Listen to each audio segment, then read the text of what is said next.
qu'on libère l'appareil, c'est tout.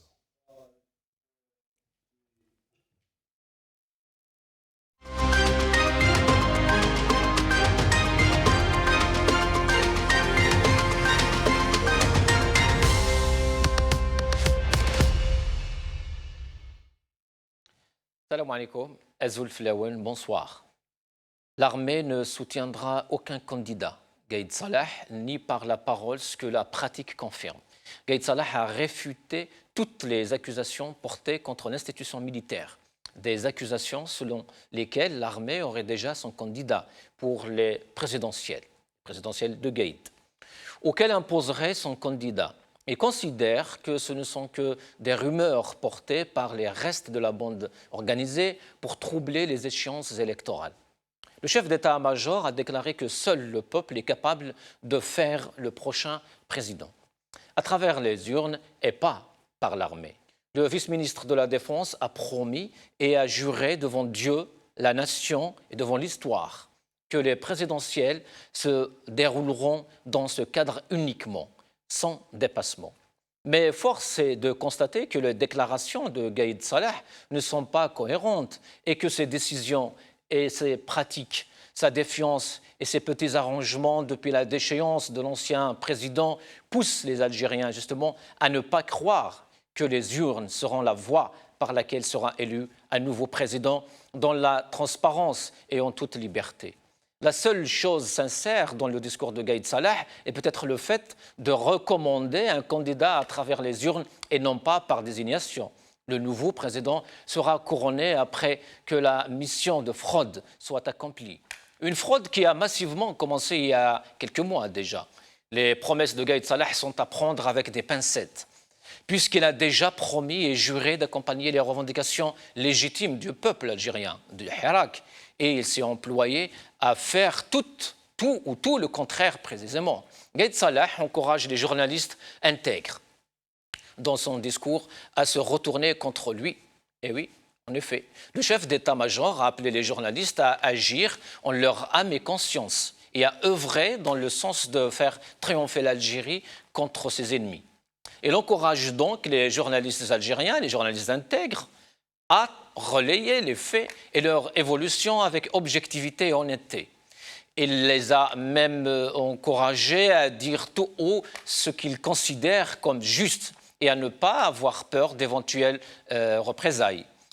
Il les exhorte également à lutter contre tous ceux qui utilisent les médias pour faire semer la discorde. Le vice-ministre de la Défense a estimé que tous ces conseils étaient du ressort de l'institution militaire et visaient exclusivement les journalistes intègres. Gaïd Salah n'a pas parlé des journalistes attachés à une laisse, en réalité.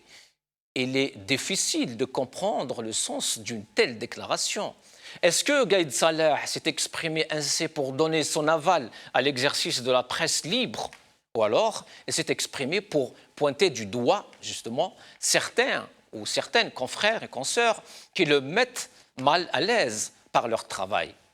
Encore une fois, les déclarations du chef d'état-major n'ont aucune cohérence au vu de ses agissements et la répression et des arrestations arbitraires qu'il exerce contre les journalistes pour les faire taire. Si vraiment il appelle à l'objectivité, à la conscience professionnelle et l'éthique et à la dénonciation publique, il faut qu'il s'attende à être la première cible des critiques, puisqu'il incarne tragiquement le viol des droits et libertés individuelles et d'expression en Algérie d'aujourd'hui. Le soutien affiché du Parlement européen au Hirak dérange très fortement la junte militaire. Bien sûr, le refus de l'ingérence étrangère reste et restera un principe immuable, mais le soutien affiché de la présidence de la sous-commission des droits de l'homme au Parlement européen au Hirak a provoqué une tempête en Algérie. Toute une campagne politico-médiatique a été mise en place contre cette députée et contre le Parlement européen et ses députés qui soutiennent la révolution politique ou du moins la volonté du peuple algérien. Cette vague d'indignation est étrange, surtout que cette députée soutient le même Hirak que Gaïd Salah accompagne. 3 points. De quoi a peur le régime de la junte et les milieux politico-médiatiques qui y sont affidés? En quoi est-ce que les propos de Marie Arena sont une ingérence dans les affaires internes de l'Algérie? Il paraît pourtant évident que le refus de l'ingérence est un principe cardinal de la politique algérienne. Refuser l'ingérence, oui, certainement, mais refuser une analyse, une vision de la situation n'a pas de sens. Cela dit, si le Parlement européen était favorable à la junte, les déclarations seraient passées comme une lettre à la lettre. Cette campagne n'a eu lieu uniquement parce que le Parlement européen tourne le dos au régime. Et justement, aujourd'hui, dans une autre déclaration, le porte-parole officiel de l'Union européenne, en réponse à un journaliste algérien, a déclaré dans une déclaration donc toute tentative et a nié toute tentative d'ingérence et soutient officiellement la tenue d'élections présidentielles, mais dans le respect des droits fondamentaux et dans un climat d'apaisement. La question est donc la suivante. Les nombreux détracteurs de Marie Arena vont-ils faire autant de bruit maintenant que l'Union européenne soutient l'idée des présidentielles ou des élections? L'avenir nous le dira.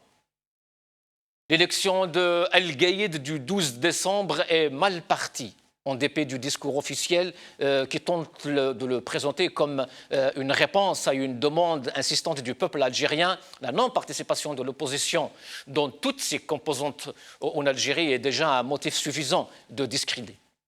La pression du Hirak est telle qu'aucun personnage de l'opposition ne pouvait engager sa crédibilité dans un scrutin qui n'offre pas de réelles garanties de transparence.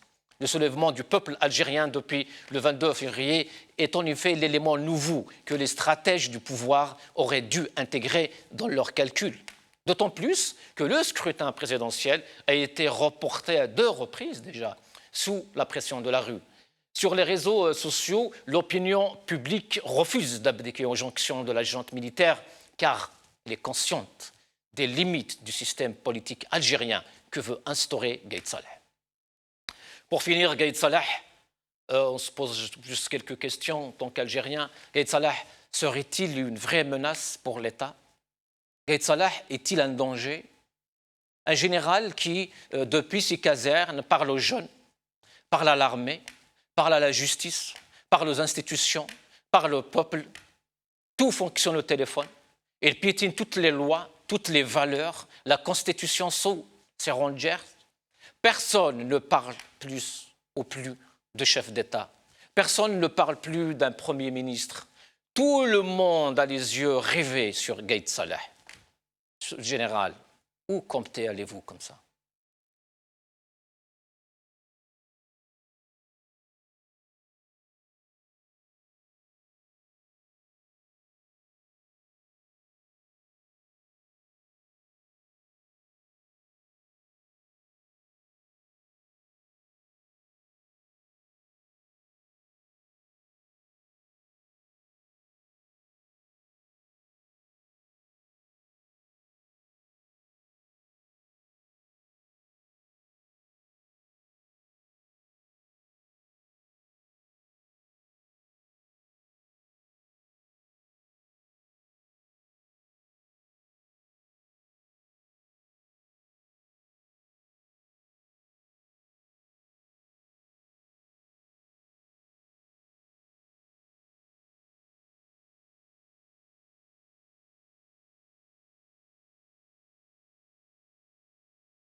Gaïd Salah, l'État, c'est moi. Et le titre de notre émission de ce soir. Et pour en parler, j'ai le plaisir d'accueillir ici sur le plateau Nazim Taleb, militant politique du mouvement Rachad. Nazim Taleb, bonsoir. Merci pour l'invitation.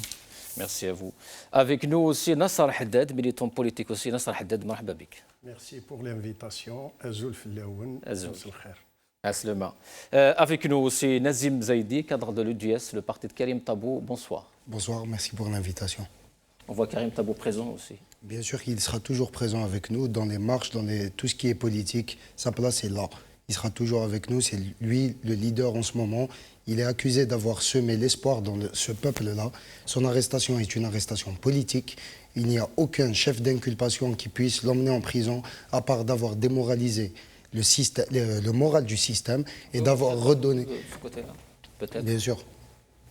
Si on est là, personnellement, je dis que Karim est arrêté parce qu'il a démoralisé le moral du système et qu'il a remonté le moral du peuple. Il a semé l'espoir et c'est pour ça qu'on a mis Karim Tabou en prison. Son arrestation est une arrestation politique. Merci. On a tous des portraits alors avec nous, oui. Nazim aussi. Bon, en même temps, il y a beaucoup plus de détenus, mais oui, beaucoup. On ne peut pas malheureusement tout faire défiler. Oui, malheureusement. Mais sont tous il y a des centaines de détenus depuis le 22 février, mais il ne faut jamais oublier qu'il y a des détenus politiques depuis 1992, et ça, il ne faut jamais l'oublier. Il y a des gens qui ont passé plus de temps en prison que Mandela. C'est vrai. Parce qu'ils étaient dans le mauvais parti, entre guillemets, malheureusement. Donc on a une grande pensée pour eux et une grande pensée aussi pour mon ami Karim Tabou également. Monsieur Haddad. Cette vague d'arrestation n'a pas une autre explication que l'explication qui vient d'être donnée par notre brillant jeune homme. Il s'agit d'arrestations politiques. Il n'y a pas d'autre qualification. Par conséquent, leur libération doit être sans condition. Sans condition. Lorsqu'il s'agit de personnalités de type c'est Bourga, qui est quand même un des héros encore vivants de la révolution algérienne. Oui. Il est inadmissible qu'on le mette en prison pour des accusations qui, d'un point de vue du droit, n'ont aucun fondement. Et quand vous entendez dire Gaïd Salah, dire l'Algérie, les martyrs, gloire à nos martyrs, c'est quoi votre ressenti justement? Il ne s'agit pas de ressenti, il s'agit d'analyse, parce que le chef d'état-major, vice-ministre de la Défense, fait de la politique. Et à partir de là... Qu'on le veuille ou pas? C'est pas qu'on le veuille ou pas, c'est un constat. Il dit le contraire, lui. Il dit, moi, je ne fais pas de la politique, l'armée ne fait pas de la politique. Lui, en tout cas, lui, il en fait. Parce que s'il ne faisait pas de politique, il ne pouvait pas s'adresser au départ, c'était chaque semaine, maintenant plusieurs fois par semaine, aux Algériens et aux Algériens. Et s'il ne faisait pas de politique, il ne pouvait pas fixer lui-même la date des élections. S'il ne faisait pas de politique, il n'aurait pas fait des déclarations qui relèvent strictement de l'autorité politique. Merci. On passe donc à nos sujets d'aujourd'hui. Et pour commencer, justement, on va regarder ce graphique sur les dernières déclarations de Gaïd Salah et on revient.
Nazim Taleb, donc la dernière sortie de Gaïd Salah, il y en a plusieurs, mais bon. Il dit que l'armée donc ne soutiendra aucun candidat. Loin justement de cette logique des élections et de la logique du régime, quand même, c'est juste pour analyser un peu ses propos à lui. Non, je crois qu'au-delà des discours, Oui. il faut quand même tout simplement voir les faits. Ceux qui sont candidats aujourd'hui, en tout cas les figures emblématiques, c'est tout simplement du Bouteflika 2. On avait Casa de Papal 1, là c'est la saison 2 de Casa de Papal, donc voilà, ça va être encore... Si on va dans ce système-là, ça va être exactement les mêmes personnes, on va encore spolier le pays, on va mal le gérer, on va interdire à l'Algérien de s'exprimer, on le fait déjà maintenant, oui. Puisqu'on a parlé bien sûr de Karim Toubou, mais Boumela, Bourga et des centaines d'autres. Oui, et donc, moi, sincèrement, au-delà des discours qui deviennent aujourd'hui très creux, il faut bien le dire, parce que c'est toujours la même chose, c'est Shir Demal, Aïssaba. Alors je ne vois pas pourquoi il parle de Aïssaba. Aïssaba, il a dit qu'il l'a mis en prison. Puisque Saïd est en prison, Bouteflika... aujourd'hui, il parle justement de Adnab Aïssaba, les restes de la bande. Oui, mais qu'ils nous le disent. Il dit que dans son discours, on va vous divulguer Adnab Aïssaba qui travaillent avec des mains étrangères. Ouais. Depuis pas mal de semaines, à chaque fois, il nous dit on va vous divulguer, on va vous donner des informations, etc. Aujourd'hui, il n'y a pas. Or, il est à constater que Gaïd Salah est face à un gros problème, à savoir qu'une population des marches pacifiques, chaque mardi, chaque mercredi, maintenant à Kharrata chaque samedi, qui disent non à ces élections, non à Gaïd Salah, les généraux à la poubelle. Aujourd'hui, les slogans sont très puissants. Oui. Et effectivement, cette confrontation armée-population, et en plus, il faut quand même dire, et il faut saluer les positions des chefs de parti comme Jaballah, Moukari, Rabbaïn, Rahabi, bon, qui n'est pas chef de parti, mais il a souhaité ne pas se présenter, Ben Bitour, Mohamed Saïd de PLJ. Il faut saluer Soufiane Gilali de Gil Jadid. Il faut saluer ces prises de position très fortes, parce qu'il faut quand même le dire clairement. Aujourd'hui, l'Algérie est vraiment à la croisée des chemins. L'Algérie vit un moment historique qu'on ne vivra peut-être pas. Et on n'a pas le droit de trahir les aspirations du peuple. On n'a pas le droit de trahir les futures générations pour une Algérie puissante, prospère, juste, et qui permet à tous ces Algériens et ces Algériens de s'exprimer librement. On n'a pas le droit de les trahir. Et ce, malheureusement, et franchement, je saisis cette occasion pour dire à ces 82 candidats, à ces chefs d'APC, des APW, des wilayas, de se retirer. Aujourd'hui, on est devant un moment historique et ils n'ont qu'à voir la déliquescence, l'effondrement de tout un régime aujourd'hui qui est sous nos yeux. Tléba, d'après quelques sources, il s'est enfui. Donc on voit que l'eau prend de partout le navire et que ce navire, malheureusement... Et l'opacité règne aussi. Pardon ? Et tout est opaque, justement, dans leur gestion. Ah non, mais ça c'est clair, il n'y a pas que de l'opacité dans la gestion, c'est voulu pour pouvoir prendre des commissions, des rétrocommissions, et on voit comment les infrastructures ont été construites, comment la répartition de la richesse a profité à quelques-uns et malheureusement pas du tout à la population. Quand on voit l'état des hôpitaux, des écoles, etc., il n'y a pas que de l'opacité, c'est une gestion tout simplement catastrophique. Je dirais qu'il n'y a même pas de mots pour caractériser ce régime qui a vraiment mis à genoux ce beau pays. Encore une fois, aujourd'hui, au-delà des discours et de ces... je dirais même pas c'est des discours. Aujourd'hui, on est vraiment dans une dictature militaire, puisque c'est quelqu'un qui décide, comme il a dit le monsieur, c'est le 15 septembre, on obtempère. Le drapeau Amazir ne doit pas être affiché, sinon la prison, et on voit Messous ou mademoiselle Messous qui est toujours en prison. Samira, et ça, c'est Samira. Et donc ça, c'est inacceptable. Nasser, dictature militaire, est-ce que Gaïd Salah aujourd'hui est vraiment une menace? Est-ce qu'il menace l'État même? Moi, je poserai la problématique différemment. Pourquoi? Parce que commenter les discours du chef d'état-major et vice-ministre de la Défense, lui, il est dans son calendrier, il est dans sa logique. Or, nous avons le devoir de rappeler la logique du peuple algérien et de ne pas se tromper de séquence. Par conséquent, moi, je considère qu'on est dans la phase 1 du 22 février. Rien n'a bougé jusqu'à aujourd'hui de part et d'autre. Le peuple algérien est sorti le 22 février pour dire stop, vous avez Pourquoi vous dites rien n'a changé? Parce que Bouteflika n'est plus là, 2 élections ont été annulées, la 3e est en cours d'être annulée. Moi, je dis rien n'a changé parce que les Algériens se reconnaissent. Je dis rien n'a changé parce que je parle de système de gouvernance. Maintenant, si vous estimez que le système de gouvernance a changé ou est en train de changer, je suis preneur. Mais pour moi, le système de gouvernance n'a pas cédé d'un iota. La preuve en est, en dehors de quelques figures comme ça, qui ont été mises en prison, et que personne ne regrette d'ailleurs, dans le cadre de lutte clanique, le système de gouvernance reste le même. D'ailleurs, on veut même si aujourd'hui... Pardon, Houssine, on veut aller à une élection présidentielle dans le cadre du dispositif constitutionnel et normatif, comme si depuis le 22 février aujourd'hui, les millions d'Algériens qui sont sortis dans la rue n'ont jamais existé. Mais donc, avant le 22 février, M. Haddad, excusez-moi, avant le 22 février, les ordres ne venaient pas des casernes. Aujourd'hui, tout vient de casernes. Des discours qui se tiennent quand même dans une caserne. En s'adressant à la nation, aux jeunes hier, il s'est adressé même aux jeunes. La gravité de la situation, c'est qu'aujourd'hui, on est en train de mettre l'armée face à la population. Et c'est ça qui est dangereux pour la stabilité et l'avenir du pays.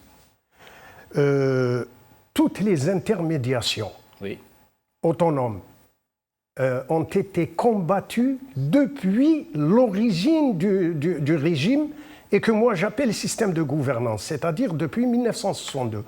Toutes les intermédiations, qu'elles soient politiques, qu'elles soient sociales, qu'elles soient culturelles, ont été combattues au point où il n'y a plus d'intermédiation dans le pays.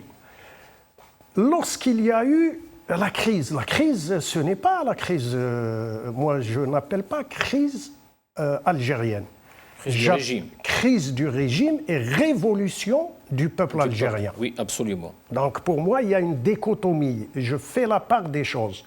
Et ces deux parties-là, jusqu'au moment où nous parlons, il n'y a pas de recul, ni le peuple algérien n'a cédé, parce qu'on a misé sur l'été, les démobilisations, les arrestations de militants, Ramadan, les arrestations de militants. L'analyse de la perspective montre que les Algériens sont déterminés parce qu'il s'agit, et je l'avais dit, je n'ai pas terminé tout à l'heure lorsque je parlais du commandant Bourga'a, que cette révolution est le parachèvement de la révolution de novembre, dont le cours a été détourné par l'armée des frontières en 1962. Ce détournement s'est opéré comment? Il s'est opéré d'une façon extrêmement simple. On a dépossédé le peuple algérien de sa souveraineté. Et bon, il y avait des constructions. On lui a dit, bon, la souveraineté, c'est pas pour toi, c'est pour nous. Pourquoi? Parce qu'il y a urgence, il faut construire le pays, il faut construire le socialisme, à chaque fois, on invente une raison pour déposer. Cette fois-ci, les Algériennes et les Algériens disent non. La souveraineté nous appartient et nous ne céderons aucun millimètre sur ça. Et tant qu'en face, on n'a pas admis que la souveraineté doit revenir aux Algériens, il ne peut pas y avoir d'avancée. C'est un blocage absolu Combien même on peut, moi je ne parle même pas d'élections, parce que quand on a des millions d'Algériens qui disent tous les vendredis à travers les slogans, à travers il n'y aura pas d'élection. Voilà, s'il y a élection, moi je refuse de la qualifier d'élection. Ça veut dire que nous restons dans le système de gouvernance qui est en train de mener le pays vers des horizons extrêmement dangereux par la désignation. Donc le 12 décembre, s'il y a un quelconque simulacre, il ne faut pas l'appeler élection, il faut l'appeler désignation du président. Nazim, désignation de président, souveraineté doit revenir au peuple, comme désignait Salah Haddad. Et Gaïd Salah, justement, dans son discours d'aujourd'hui, nie justement cette idée que l'armée a son candidat ou a déjà son candidat. Il dit même que c'est les restes de la bande organisée pour troubler les échéances électorales prochaines qui sont en train justement de semer ce genre de rumeurs. Bien sûr que c'est les restes de la bande. Lui, il fait partie des restes. C'est exactement ça. C'est que Chab, Yurid, Isqat Gaïd Salah. C'est devenu le slogan. Gaïd Salah a tenu une position au début du Hirak où il disait Ana Refiq Chab. Et après quelques jours, on a compris. Et le seul discours qu'il faut analyser, la seule vérité qu'a dit Gaïd Salah, c'est Tabayin al-Khat al-Abyad min al-Khat al-Aswad. Aujourd'hui, soit on est du côté du peuple, soit on est contre le peuple. Il n'y a plus de juste milieu. Il y a une seule position à avoir, c'est celle du peuple. Il n'y a ni parti politique, ni mouvement associatif, il y a un peuple qui s'oppose à un système. Et je reviens sur ce que dit notre camarade quand il dit « rien n'a changé ». Je pense que c'est, encore une fois, on va retomber dans un conflit générationnel. Parce que tout a changé depuis le 22 février. Tout a changé.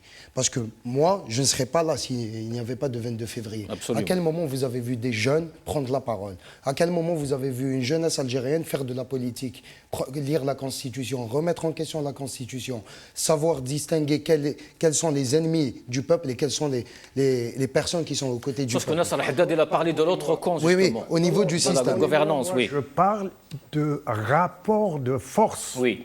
Oui. Si vous avez découvert que quelque chose a changé dans le rapport de force depuis le 22 février, je suis preneur. C'est qu'aujourd'hui, cette jeunesse, justement, tient tête à ce pouvoir. Mais il y a des années, on ne pouvait même pas sortir dans la rue. Aujourd'hui, ils sont dans la rue chaque jour. Il y a quelques années, Alger, on ne pouvait pas marcher à Alger. Il n'y a pas quelques années, il y a 7 mois, personne ne pouvait marcher à Alger. Donc le rapport de force, oui, il a changé. Le peuple algérien a pris le dessus sur certaines choses. D'autres, on voit que les discours de Qaïd al-Arkan, si ça s'appelle Arkan, je ne sais même pas ce que ça représente, parce que je ne comprends pas quel est son rôle quand on voit qu'il appelle aux élections. S'il y a des élections ou désignations, comme vous dites, vous avez raison, c'est une désignation. Mais en fait, vous pensez que ça change quelque chose pour le peuple quand on change Ben Salah par Ali Ben Vous êtes en train de qualifier Gaïd Salah de menteur quand il dit « je jure devant Dieu, devant la nation, devant l'histoire, que ces élections justement du 12 vont être libres ». Il a bien juré que ce pays que l'armée allait servir la nation. Et aujourd'hui, quand je dis l'armée, je ne parle pas de nos soldats, bien sûr. Oui. Il s'est approprié l'armée. Il a transformé la plus grande insulte qui est faite à l'armée algérienne, la plus grande démoralisation des troupes qui est faite à l'armée algérienne, c'est de faire de la politique dans des casernes. Moi, je leur demande d'enlever leur tenue. La tenue militaire appartient au peuple algérien en entier. Celui qui veut faire de la politique, qui sort dans la rue. C'est d'ailleurs, quand on voit les candidats aux élections, il n'y en a pas un qui ose marcher devant son peuple. Et donc, ce n'est pas une élection, c'est une désignation. Vous voulez parler de qui? De Ali Ben Fliss, de Tebboune, de l'éventualité de Belkhadem, et tant d'autres. Et les 80 autres qui ne sont en train, en fait, qui n'écoutent pas le peuple. Quand on entend « Makan Shintikhabat Malay Sabat », comment, par quel honneur, par quelle dignité vous pouvez vous présenter et dire que je suis l'émanation du peuple? Ces gens-là rappellent bien Bouteflika en 99, le mal élu, un seul candidat, il était seul. Ces gens-là sont prêts à prendre le pouvoir, c'est des lièvres, ils ne cherchent que le pouvoir. Et le peuple algérien est déterminé à renverser ce système, à faire tomber ce système, à libérer ses détenus. Parce que ce ne sont pas des détenus, il y a eu des kidnappings en Algérie. C'est une Gestapo. Et on pourrait l'appeler même Gaïdpo maintenant, parce que ça porte un nom et c'est pas loin du sien. Donc aujourd'hui, le peuple algérien est déterminé. Leurs discours, en fait, n'ont plus aucun impact. On en fait justement quoi de ce discours de Gaïd Salah ou ces discours de Gaïd Salah? Franchement, j'ai arrêté de les lire. Au début, j'essayais de trouver une analyse logique. Oui. Mais quand on entend Chab et Senagaba, Ça y est. c'est à lui de lire ce que je dis. C'est pas à moi de lire ce que je dis. Parce que c'est à eux de comprendre ce que revendique le peuple. Ce n'est pas à nous de comprendre ce que eux veulent nous imposer. C'est à eux d'écouter, d'être à l'écoute du peuple. Un système qui n'est pas à l'écoute du peuple ne peut pas construire un État. Ce n'est pas un État. L'Algérie n'est pas un État. Aujourd'hui, c'est une dictature. Et ce qui est bien avec ce mouvement révolutionnaire, c'est qu'on sait clairement qui sont les détenteurs du pouvoir en Algérie. Et donc, on sait clairement qui c'est qu'il faut retirer pour aller vers une négociation réelle, pour une transition en Algérie qui va passer d'une dictature vers un État démocratique. Gaïd Salah, aujourd'hui, parle au nom de la jeunesse, parle au nom des sportifs, parle au nom des chanteurs, parle au nom de la musique, parle au nom de tout, de l'histoire, de l'avenir. Serait-il un danger pour l'État même? C'est un danger, je pense, pour le Nord africain. Et non pas que pour l'État algérien. La déstabilisation d'un pays comme l'Algérie, l'instauration d'une dictature en Algérie n'arrange personne au niveau de l'Afrique du Nord. Quand on nous parle de Novembrien, c'est l'un des points de l'appel du 1er novembre, c'est l'union du Grand Maghreb. Ils nous ferment les frontières avec le Maroc. Il y a un conflit qui date de 70 avec le Maroc. Quand on nous parle de Novembrien et que l'appel du 1er novembre disait « Démocratie Chabia Jazairiya, min shab wa ila shab », tout ça, n'est-ce pas une trahison envers Novembrien? Ont-ils oublié pourquoi ils ont pris les armes? Et Bourgara qui est en prison, un des héros de la guerre de libération, un des fondateurs du FFS, quelqu'un qui a affronté l'armée des frontières, se retrouve aujourd'hui en prison, traité de traître. On lui dit qu'il veut démoraliser les troupes. Les troupes sont démoralisées depuis que vous faites des discours dans la caserne. C'est ça la démoralisation des troupes. C'est le peuple qui rend les troupes heureux. Absolument. Vous pensez que le soldat n'est pas algérien, ne se sent pas concerné, ne veut pas que son pays avance. Le soldat qui est dans la frontière et qui souffre des ordres, il souffre autant que le peuple algérien. Et ils n'attendent que de ce peuple qu'une libération, parce qu'il faut d'abord libérer aussi ces soldats-là qui souffrent d'une dictature au sein de l'armée. La déclaration d'une seule députée européenne a fait réagir le chef d'état-major. C'est ça la faiblesse des troupes, justement. Je voulais dire, Nazim Taleb, justement, Nazim parlait de la révolution, de la guerre. Il y a Nazim et Nazim, c'est pas grave. Nazim A et B. Je vous comprends. Dans l'histoire, c'est très ancien, en fait, dans la psychologie de la gouvernance algérienne, l'armée qui intervient justement dans la décision politique, dans le choix des présidents, pour ne pas faire le faiseur de président. On peut même remonter à l'état-major général durant la guerre, quand ils ont envoyé Bouteflika négocier avec Ben Bella ou avec Boudiaf pour le convaincre justement d'être président de la République. C'est très ancien. Pour revenir à cette déclaration où Gaïd Salah il nie que l'armée soit derrière. C'est pour ça que je vous ai dit qu'il faut aller au-delà des discours, parce que le peuple algérien, il constate. Moi, peut-être que je nuancerais le fait que de la dangerosité de la confrontation. Ce n'est pas une confrontation. Au fait, c'est tout simplement que le militaire en Algérie, pour la première fois, il s'est mis à nu. C'est-à-dire qu'il n'y a plus de civils entre la population et l'armée. Et ça, c'est salutaire. Oui. C'est-à-dire que ça nous évite un autre chemin pour évincer le civil et finalement pour se rendre compte finalement que c'est le militaire qui décide. Bien sûr que le peuple algérien, ces discours-là, comme je vous ai dit, ça devient un discours creux. Pour moi, c'est des lettres de désespoir. Ça ne porte aucun projet politique. C'est-à-dire, vous lisez le truc, c'est Chirdemal et Saba. C'est des insultes, Voilà, c'est des insultes. Il n'y a pas de projet politique. Son projet politique, finalement, c'est de remettre la façade civile avec des élections. Je veux mon président. Avec effectivement, ce n'est pas des élections, c'est, comme disait notre ami, c'est une désignation. Oui. Ça, c'est, voilà. Après, bien sûr, il faut théâtraliser tout ça, faire croire que Benflis attaque Tebboune et Tebboune va attaquer Berkhadem et on va faire... Mais au final, c'est Bouteflika 2. On avait Bouteflika 1, maintenant c'est Bouteflika 2, avec effectivement les mêmes figures. C'est-à-dire que ça vous donne même, je dirais, l'état de déliquescence de ce pouvoir. Il est incapable de vous faire venir de nouveaux visages.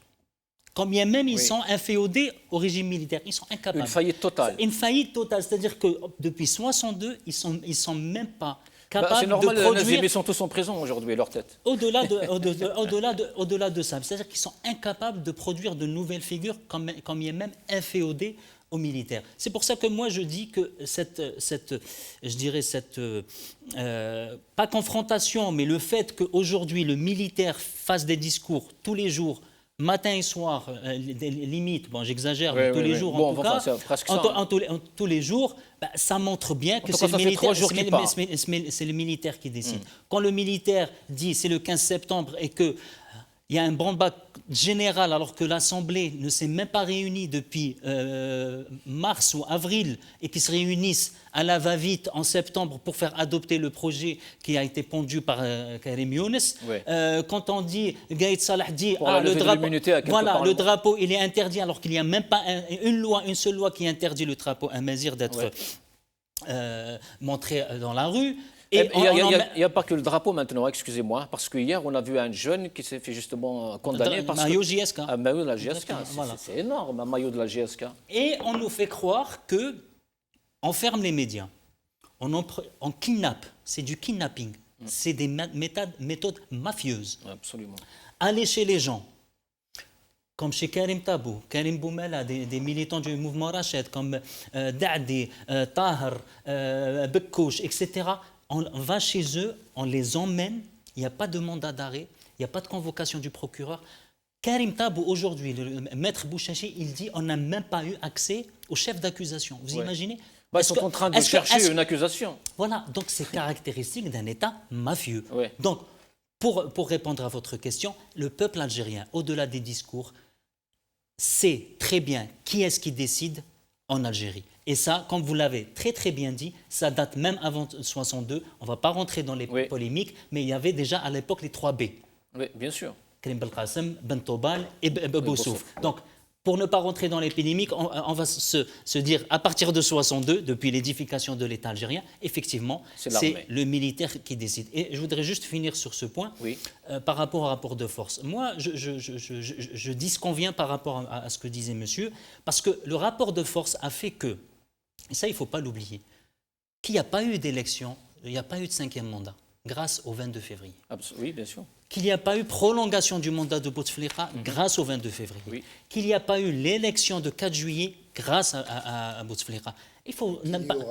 Et qu'il n'y aura pas, Inch'Allah, d'élection le 12 décembre. Parce qu'il faut tout simplement voir les signaux. Alors je ne sais pas si Gaïd les voit, etc. Il faut tout simplement voir les millions de gens qui disent « Ma kanj intikhabat ma al-isabat ». Et là, il comprendra que le 12 décembre, c'est tout simplement impossible.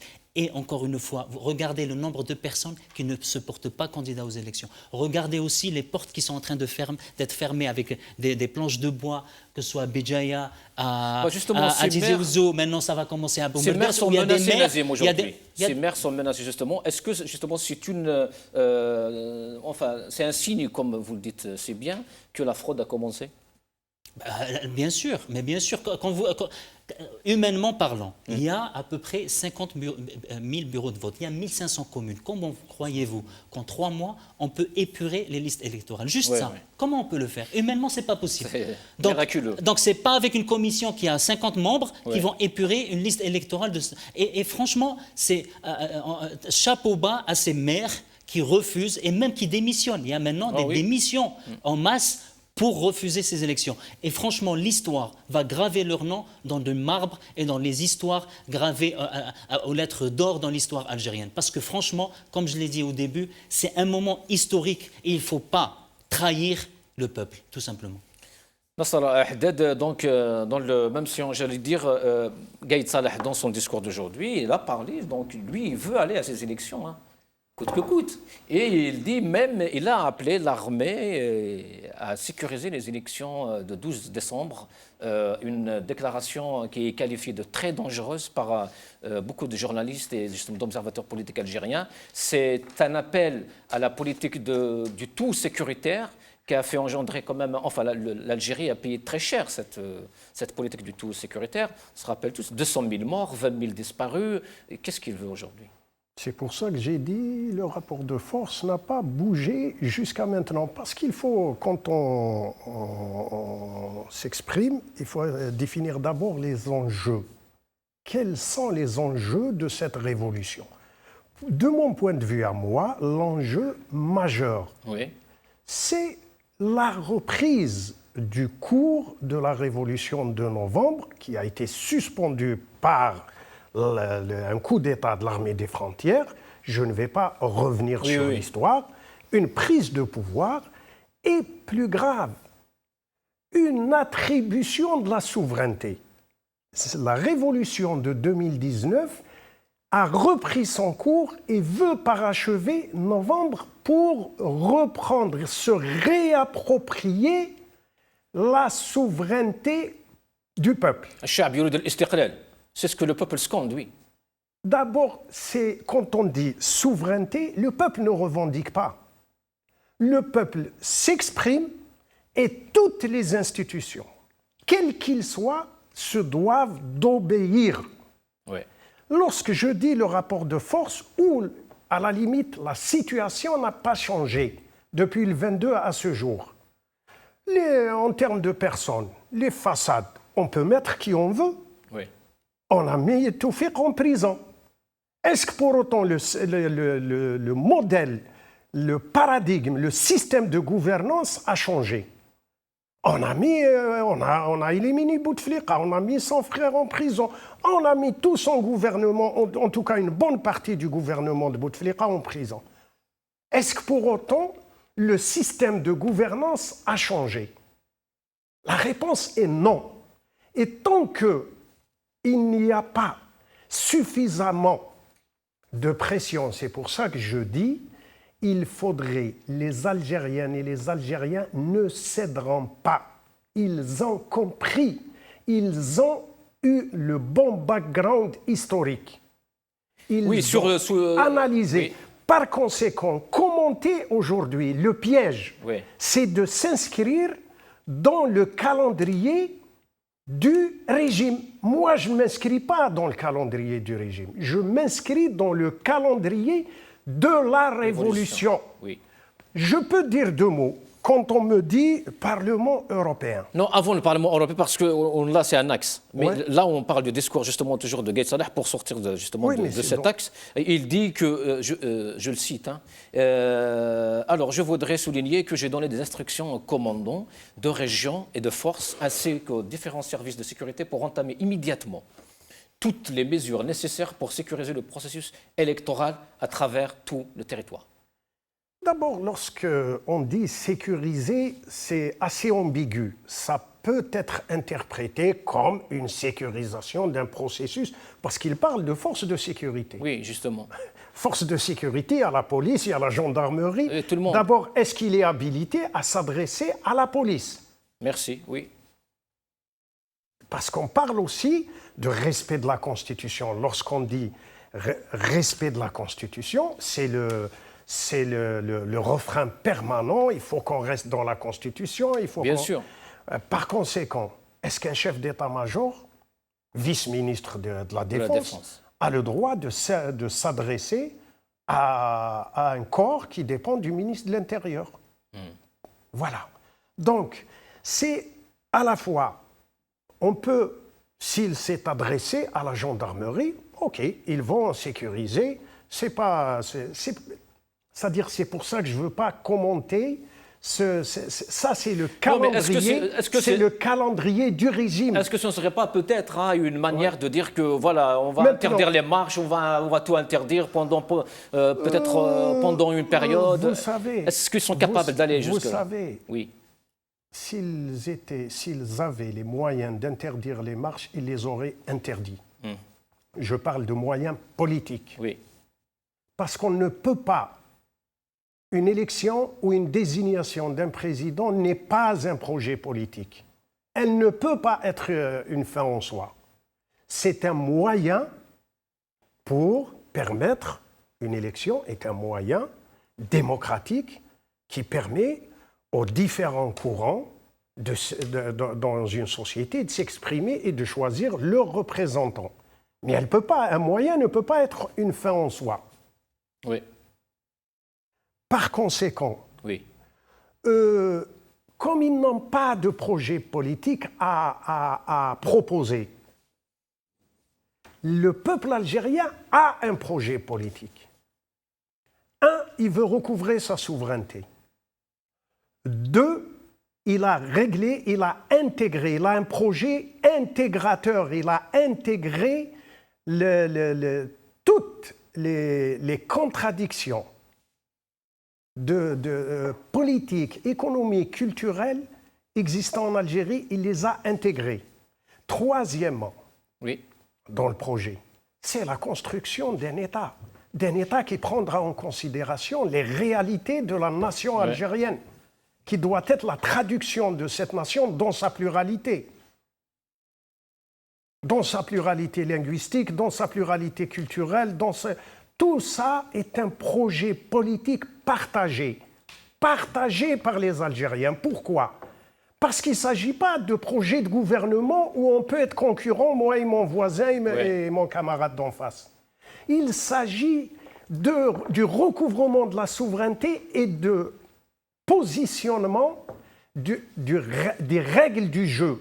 Lorsqu'on dit démantèlement d'un système de gouvernance, c'est-à-dire qu'on démantèle un système et on en construit un autre. Bien évidemment, les responsables politiques, du moins ceux que j'ai écoutés, ne sont pas là pour dire il faut tout brûler, il faut tout casser. Pas du tout, non. Pas du tout. Ils disent, non, au-delà, même en termes de projet, ils disent il faut déconstruire le système actuel, le système de gouvernance actuel, et en même temps reconstruire le système démocratique pour lequel les Algériens se battent, pour lequel les Algériens sont sortis et ne céderont pas, je le répète. C'est ce que la junte ne veut pas comprendre, justement, Nazim. Par rapport au discours, oui. Je vous l'ai dit, moi, la sécurisation des élections. La sécurisation des élections. Est-ce que l'Algérie est en guerre pour sécuriser les élections? Vous savez, quand vous marchez à Alger, vous avez l'impression d'être dans un État, dans un autre État. Il y a un État dans un État. Il y a un barrage, puis un autre barrage, et puis un autre barrage. Certes, ça fait peur. Certes, ça donne une pression sur Alger. Mais les gens sortent le vendredi. Ils peuvent mettre autant de barrages qu'ils veulent. Ils ont fermé Alger. On est rentré sur Alger. Moi, je suis parti sur Alger. Pourtant, Alger était fermé. Il a ordonné au corps de sécurité de fermer Alger, lui qui parle de Constitution, article 55 de la Constitution. Moi, je me pose la question, est-ce qu'il y a la régence d'Alger aujourd'hui en Algérie? Parce que quand je vois qu'on ferme Alger aux Algériens, qu'on interdit, qu'on embarque des gens au niveau d'Alger, qu'on libère les détenus pour le drapeau MSR. La première à l'avoir fait, c'est à Annaba, puis d'autres régions. On les a libérés. Quand je vois cet homme être libéré par le tribunal de Tipaza et qu'on ne comprend pas comment ils reçoivent un ordre sûrement au tribunal d'Alger qui est devenu le tribunal de Sidi Mohamed, qui est la honte de ce pays, remettre un homme 14 heures après sa libération en prison, moi je me pose une question. Est-ce qu'Alger est devenu un pays ? Et l'Algérie, tout le reste. Aujourd'hui, on comprend très bien. Ce système, il a une seule raison d'exister. Alger, c'est son siège social. Le Sahara, c'est sa rente. Le peuple algérien, il l'a dit, on est unis. On est unis contre un système. Alors, qui sécurise ou qui ne sécurise pas les élections, ça ne changera rien. En 2014, si vous vous rappelez, Béjaïa s'était soulevé contre les élections. Celle-là n'a pas réussi à faire son meeting. Alors imaginez aujourd'hui, sur les 48 wilayas, comment font-ils faire leur meeting? Ces hommes politiques qui se disent l'émanation du peuple et sûrement qui vont désigner un président dont ces arrestations sont dans le but de négocier plus tard une certaine légitimité, en disant on libère les détenus du Hirak parce que nous on est l'émanation du Hirak. Aujourd'hui le peuple le sait très bien. Tebboune, Benflis, Belkhadem, Mehoubi, etc. C'est eux la Isaba. Eux aussi doivent être jugés, eux aussi doivent répondre de leurs actes, de nous dire qu'est-ce qu'ils ont fait en tant que Premier ministre, qu'est-ce qu'ils ont fait en tant que ministre. Le FLN au musée, le RND dégage, Gaïd Salah dégage, les généraux dégagent. On est arrivé à ce genre Comment ça, les généraux dégagent? Le peuple, Gaïd Salah... L'Algérie doit avoir des généraux, doit avoir une armée. Oui, mais le problème qui se pose, c'est que le peuple, Gaïd Salah, a fait la plus grande bêtise. C'est qu'au début des marches, on disait « Jishab Khawa Khawa ». Et il a réussi à faire une confrontation entre l'armée et le peuple. Moi, ce que je veux, en m'adressant au peuple, ce que je leur dis, non, ce n'est pas les généraux le problème. Pas tous, certains. Ceux qui soutiennent cet homme, ceux qui soutiennent la dictature, ils tomberont quand il tombera, lui. Aujourd'hui, le problème, parce que Bedoui et Ben Salah, pour moi, Ben Salah est un détenu. Je pense que Ben Salah est un détenu. Parce qu'aujourd'hui, il n'a aucune... on ne le voit pas, on ne le connaît pas. Bedoui, c'est pareil. Quand on voit qu'un conseil des ministres... Bedoui il y a cette rumeur qui court depuis maintenant 2 mois au moins, comme quoi... Quand on voit le conseil des ministres, et que c'est Gates, on reprend le discours de Gates Salah au conseil des ministres, lui qui est vice-ministre de la Défense, et qui s'adresse au ministre comme étant... On n'a pas compris ce qu'il est en vrai. Aujourd'hui, le vrai détenteur du pouvoir, c'est lui. Lui ne comprend qu'un seul langage. Amag Tabbaq. Le peuple dit non. Nous, on est démocrates. Nous, on veut une démocratie. Et on va réussir à l'avoir parce que ces gens-là, l'histoire retiendra qu'ils ont eu l'occasion d'être des héros nationaux. Ils ont eu, après que Bouteflika soit parti, ils avaient l'occasion de remettre le pays entre les mains du peuple. Ils ne l'ont pas fait. Ils ont décidé de leur chemin. Eh bien, ils ont pris le Khatla Aswad et nous, on va rester sur le Khatla Abiyat. Nous allons libérer tous nos détenus. Nous allons instaurer une démocratie dans ce pays, qu'ils le veuillent ou non. Et ils vont payer devant l'histoire surtout, essentiellement devant l'histoire. On va regarder ce graphique sur justement cette affaire du Parlement européen et on continue. Ya Mahmoud, oui, min fadlika. Alors, Gaïd Salah a parlé de ça aussi et il a justement commenté cette affaire en disant que j'ai également affirmé à maintes fois que...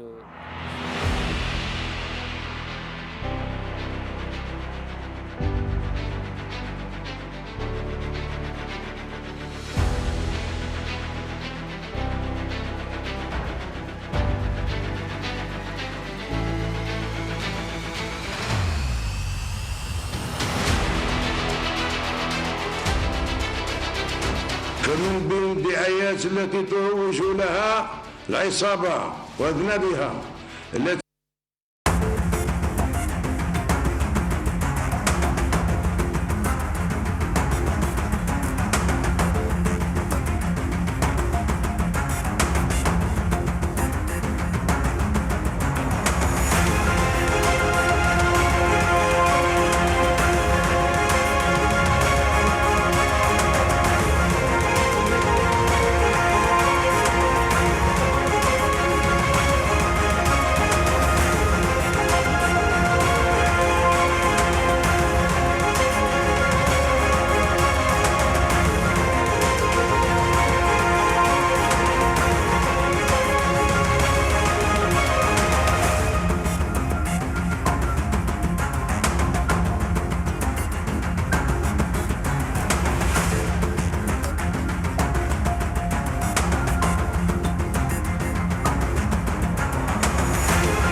Nazim Taleb, alors Maria Arena, qui est justement une députée européenne, elle a parlé au nom de la commission, sous-commission des droits de l'homme, et elle a commenté ce qui se passe en Algérie. Elle a dit que ces jeunes, justement, ont le droit d'instaurer un pays de droit, un pays de liberté. Ingérence, pas ingérence? Bon, de simples déclarations, pour moi, on en fait un peu trop pour pas grand-chose. C'est-à-dire une montagne qui sourit vraiment, qui accouche d'une souris. Bon, il faut néanmoins dire que, pour une fois, le Gaïd Salah, je suis tout à fait d'accord. Mais comme on dit en arabe, haqqun urida bihi batilan. Effectivement, on refuse, en tout cas nous, au sein du mouvement Rachet, toute ingérence dans les affaires intérieures du pays. Sauf que Gaïd Salah, pourquoi je dis haqqun urida bihi batilun, c'est que ce régime a accouru vers les grandes capitales étrangères.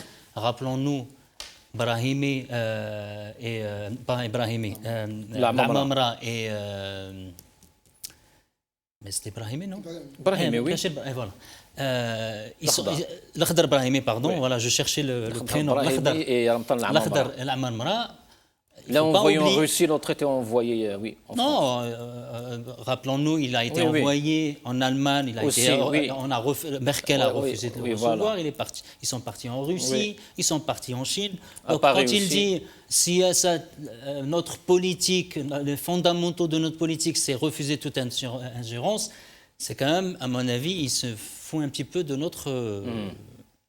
Intelligence, effectivement. On oublie aussi qu'il est lui-même sous influence des Émirats, il est sous l'influence de la France, il est sous l'influence de la Russie. Donc moi je dirais tout simplement qu'on refuse, le principe c'est de refuser les interventions étrangères.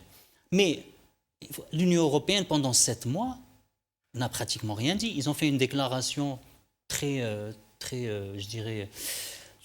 superficielle, disons qu'on demande à ce qu'il y ait qu'on respecte les droits de l'homme, mais rappelons-nous, Catherine Ashton a dit exactement, et ce n'était pas un simple député, c'était quand même la représentante, la responsable de la Commission européenne, quand elle est partie voir Sisi, elle a dit on demande à l'Égypte de respecter les droits de l'homme, et quelques semaines après, elle est partie à Luxor en vacances de Noël.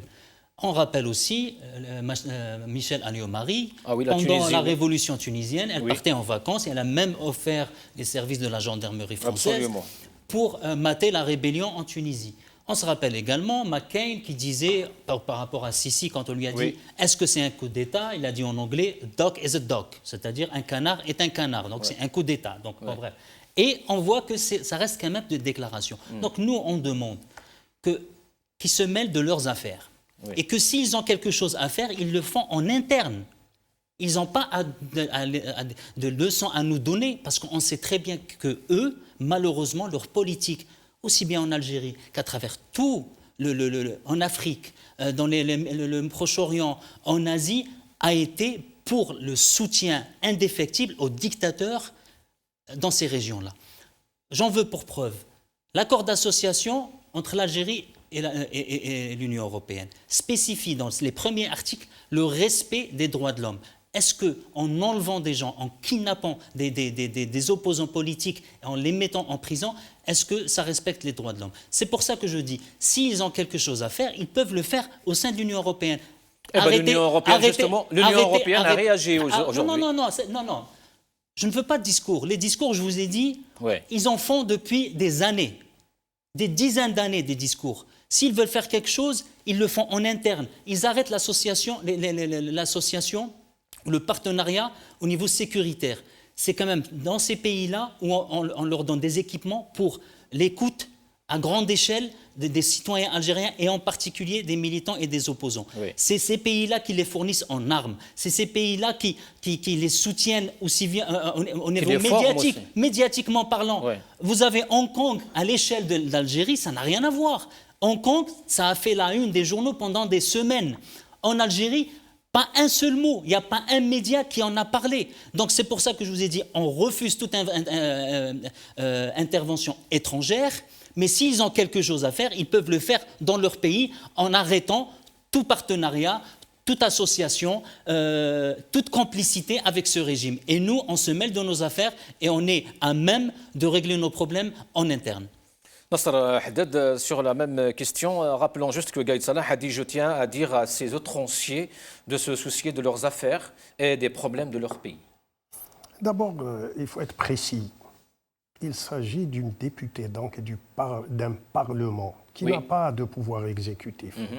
Il s'agit d'un parlement qui est représentatif des peuples d'Europe.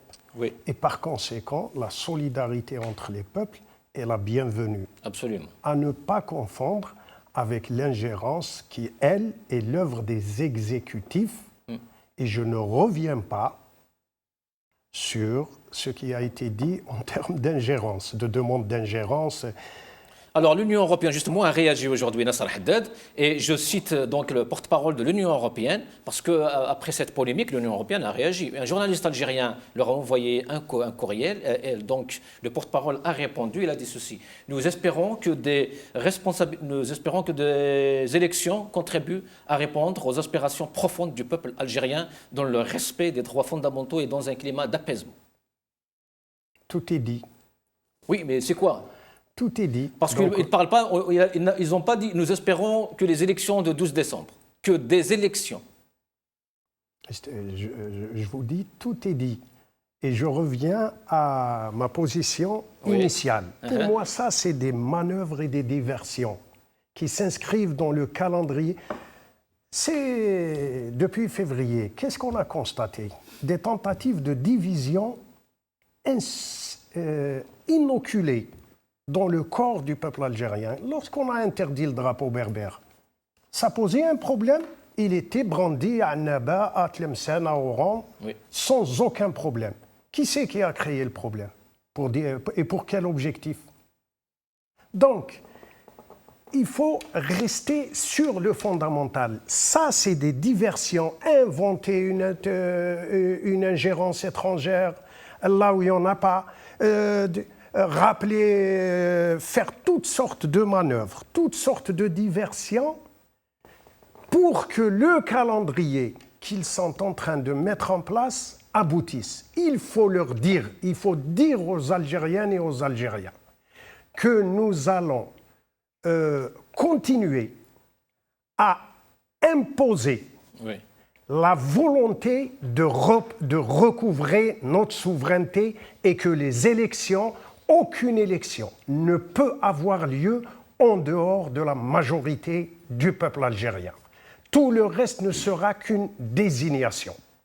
Et dans le cadre du calendrier du régime de désignation,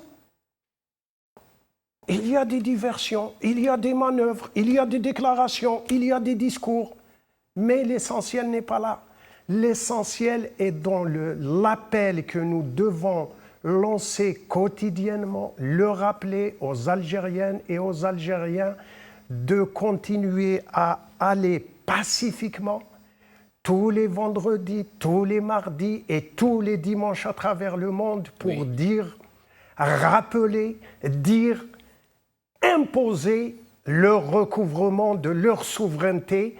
Et lorsque ce rapport de force sera imposé, nous dirons qu'en tant que responsables, nous allons proposer des mécanismes de démantèlement du système en place pour le remplacer par un autre système démocratique porteur du projet de la jeunesse pour le XXIe siècle.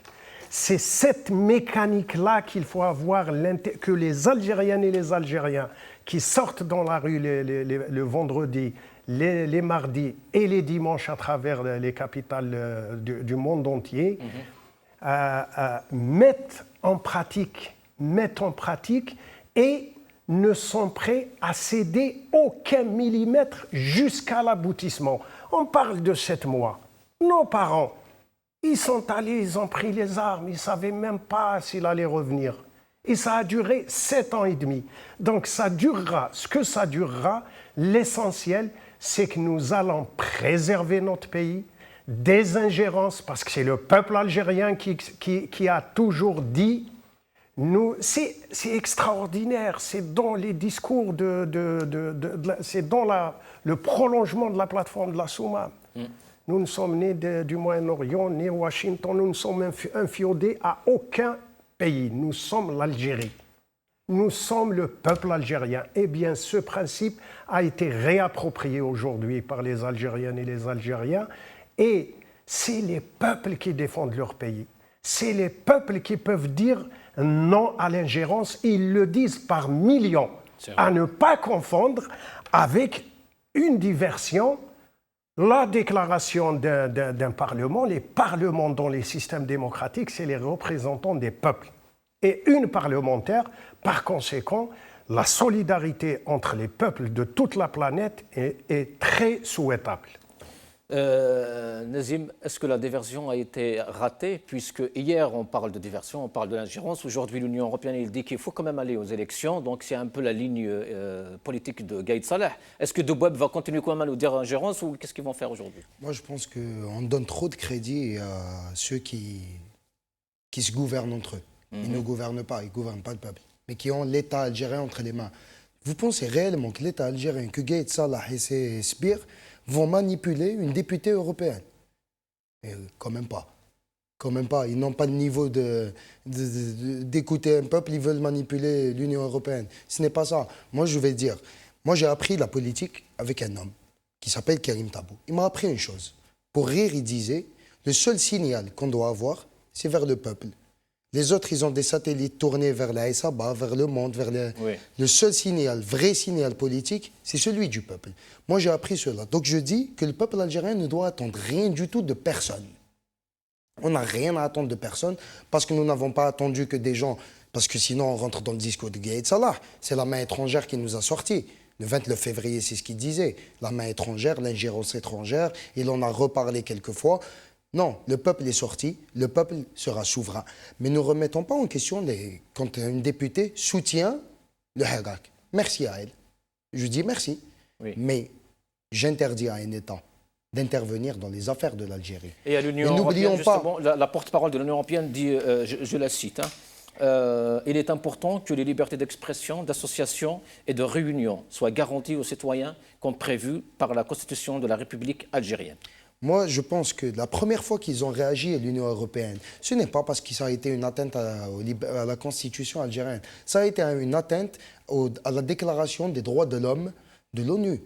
L'interdiction de circulation à un Algérien dans son propre pays est une atteinte à l'article 5 puis 105 qui a été modifié. Ouais, et 13 aussi. Et 13 oui. Dans la Déclaration universelle des droits de l'homme. Oui. Donc, hypocritement, il se devait sûrement de réagir. Mais ne remettons pas tout en question. N'oublions pas que pendant la guerre de libération que nos parents et nos grands-parents ont fait, Kennedy a fait un travail monstre pour détourner l'État américain de son soutien vers la France et ça a permis à nos représentants de pouvoir représenter l'Algérie officiellement à l'ONU. Ne crachons pas sur eux, mais qu'ils ne interviennent pas au sein du pays, qu'ils ne donnent pas de leçons. Parce que, si je ne me trompe pas, le seul peuple qui est resté 7 mois pacifique, c'est le peuple algérien. Absolument. Tous ceux qui remettent en question l'intelligence collective du peuple algérien, je leur demande de me donner historiquement, dans l'histoire de l'humanité, un peuple qui est resté 7 mois pacifique dans une révolution. Pas une fenêtre n'a été cassée.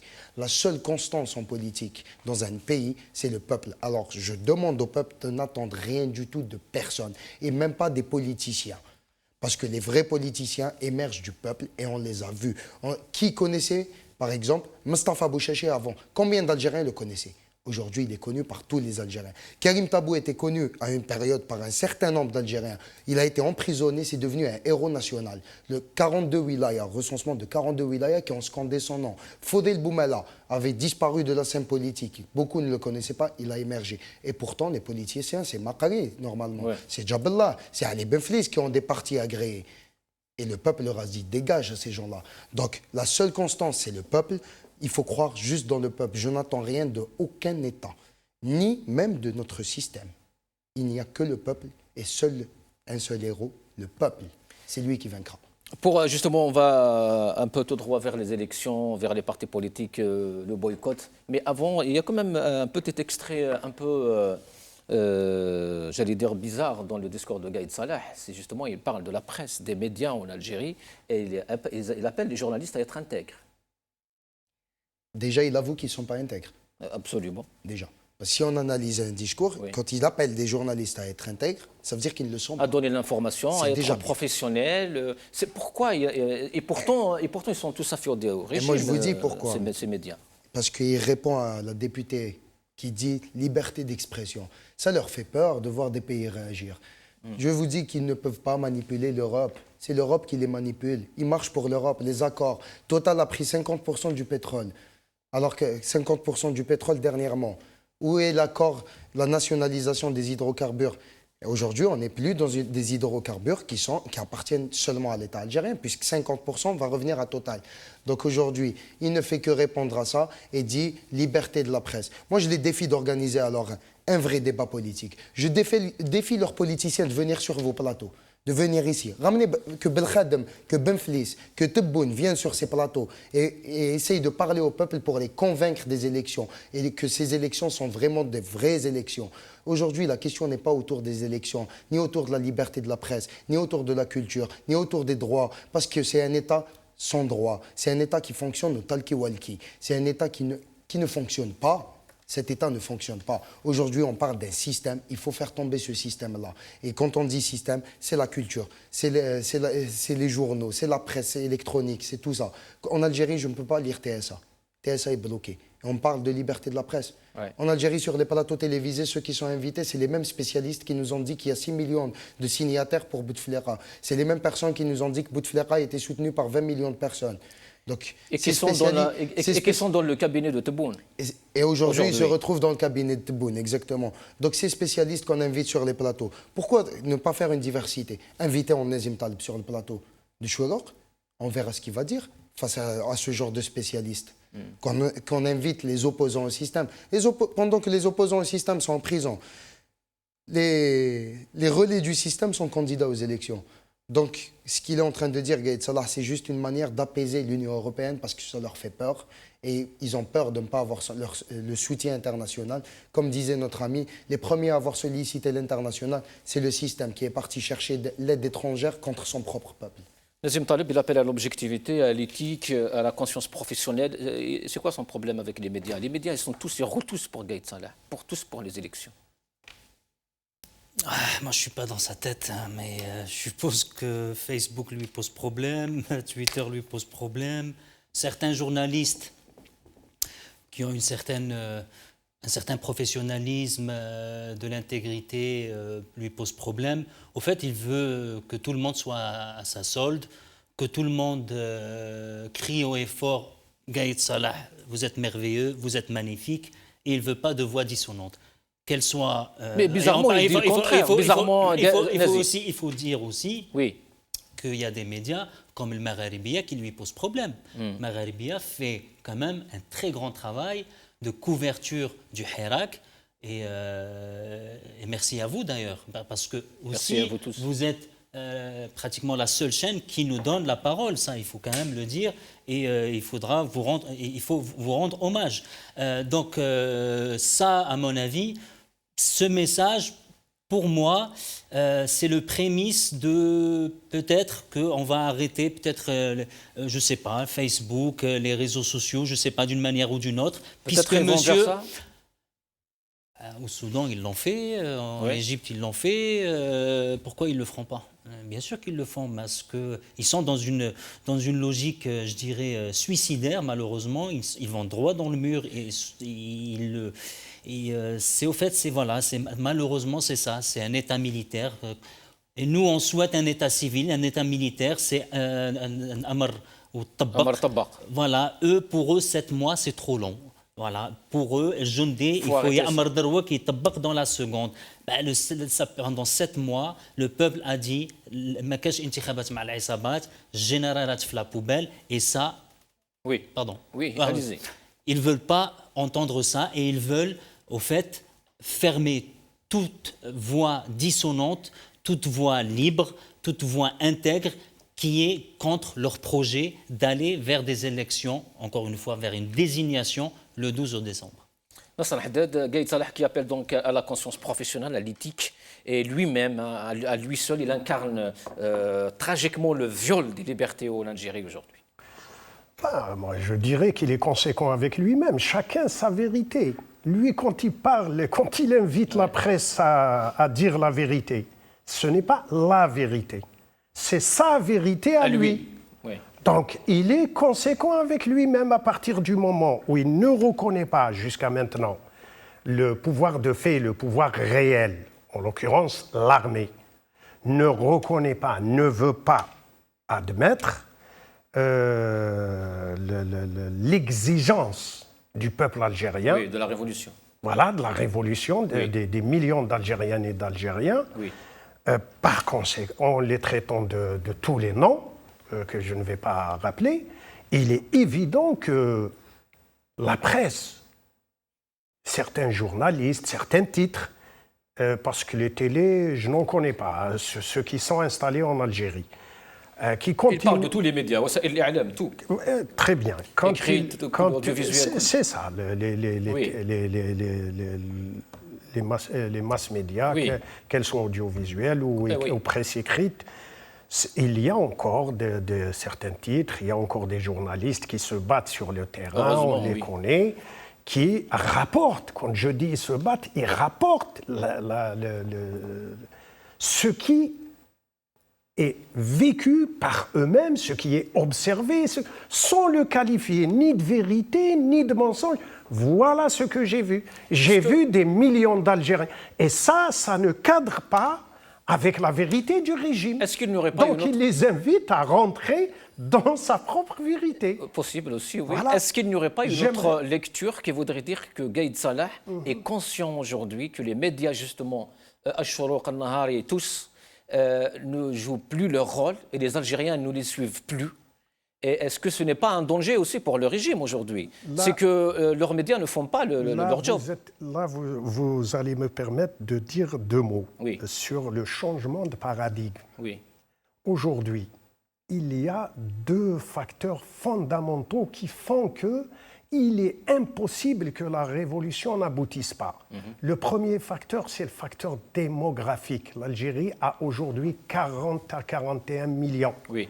Et par conséquent, à partir d'un certain niveau démographique, il y a ce qu'on appelle une masse critique dans une société capable de produire une élite, quelles que soient les entraves que vous pouvez lui mettre devant. Ça, c'est le premier.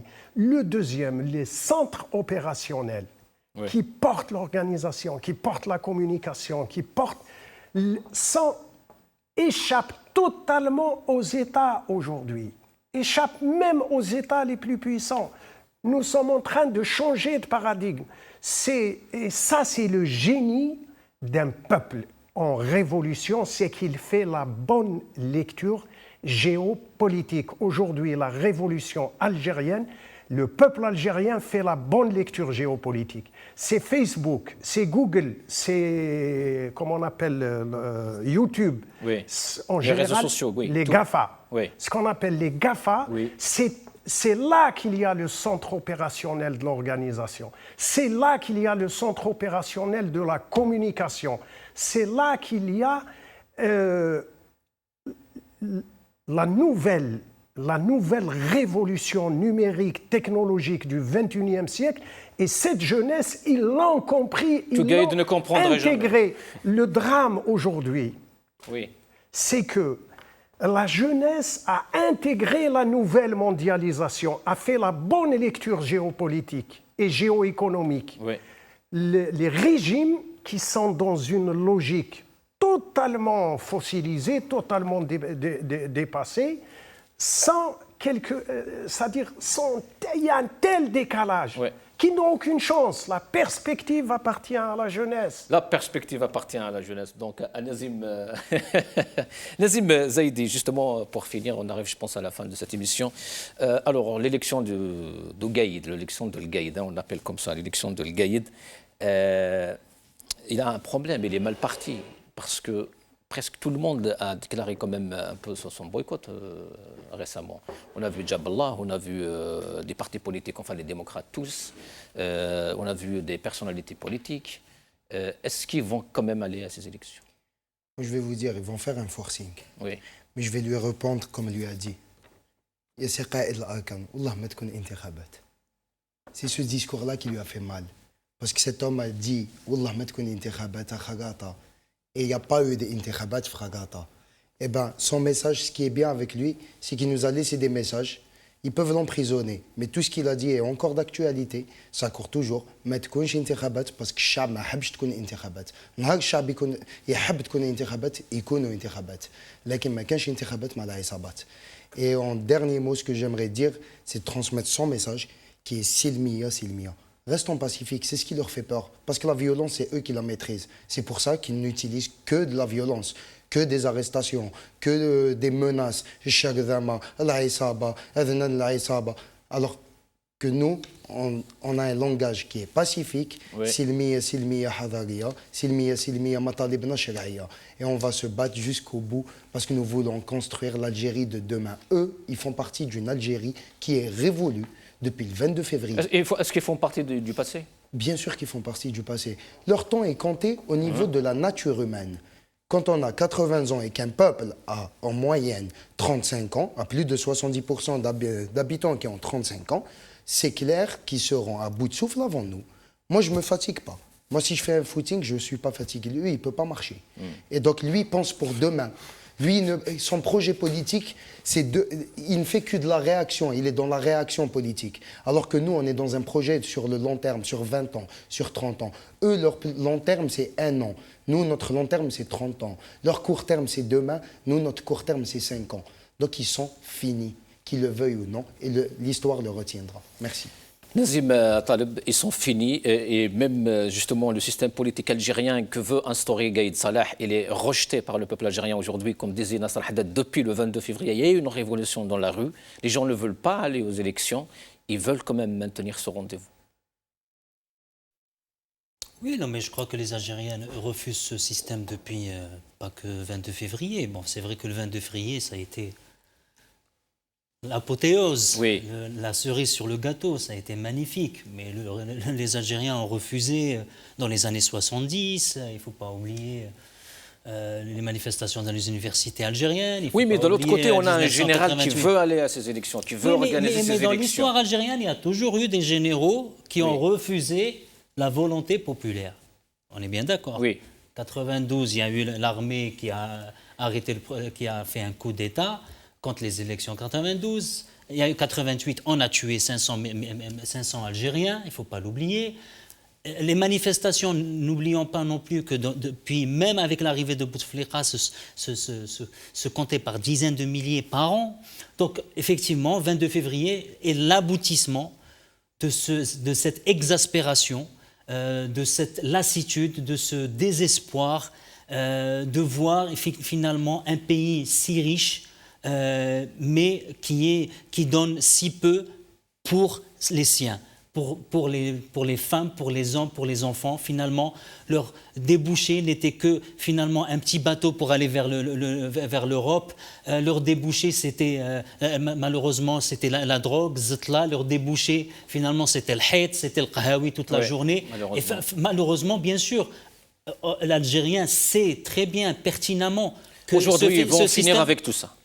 Non, mais pour moi, la conscience politique, là où vraiment l'Algérien a atteint une conscience politique vraiment maximale, c'est quand il a brandi, et il brandit encore, Dawla Madaniya Machi Askaria. Parce qu'il a tout compris. Il a compris que la source du problème algérien, c'est le militaire qui a même mise sur tout le pays, y compris le politique. Et justement, surtout le politique. Et je voudrais juste apporter une correction, parce que ça a été le plateau, Nazim, c'était juste une petite correction. Oui. Sur Total, ils n'ont pas 50% de la production algérienne. Ils ont acheté les contrats d'Anadarko sur le bassin de Berkine, le lot 404A et le lot 208, où effectivement c'est une grosse production, mais ce n'est pas 50% du pétrole algérien. Mais c'était juste pour... Voilà. Donc ils avaient 12,5% de participation dans les champs 404A et 208, et maintenant, avec les cessions des actifs d'Anadarko, ils augmentent de 24%, c'est-à-dire qu'ils ont 36% de Hassib Berkane qui produit à peu près 300 000 barils jour. De mémoire, en 2008. Il n'y a pas de souci. Merci à vous. Nasser Haddad, justement, pourquoi les stratèges de ce régime, de cette Aïsaba, n'arrivent pas justement à intégrer dans leurs calculs cet élément dont parlait Nazim Taleb, c'est Madaniya, Machi Askaria? Et parce que c'est un conflit. C'est un conflit politique. Ils ont la souveraineté, le pouvoir politique, le pouvoir économique, ils en ont abusé jusqu'à un point inimaginable. Oui, jusqu'à quand? Aujourd'hui, le peuple est dans la rue. Il dit c'est bon, basta. Madaniya, Machi Askaria. C'est la question, c'est-à-dire à laquelle j'allais vous... c'est un peu ce que je voulais développer. Par conséquent, ils ont tellement... Ils ont tout. Et aujourd'hui, le peuple leur conteste tout. Mais le peuple a séquencé sa démarche. La première séquence, c'est d'abord le recouvrement de la souveraineté. Première séquence. Lorsque cette première séquence aura abouti, il y aura la deuxième séquence.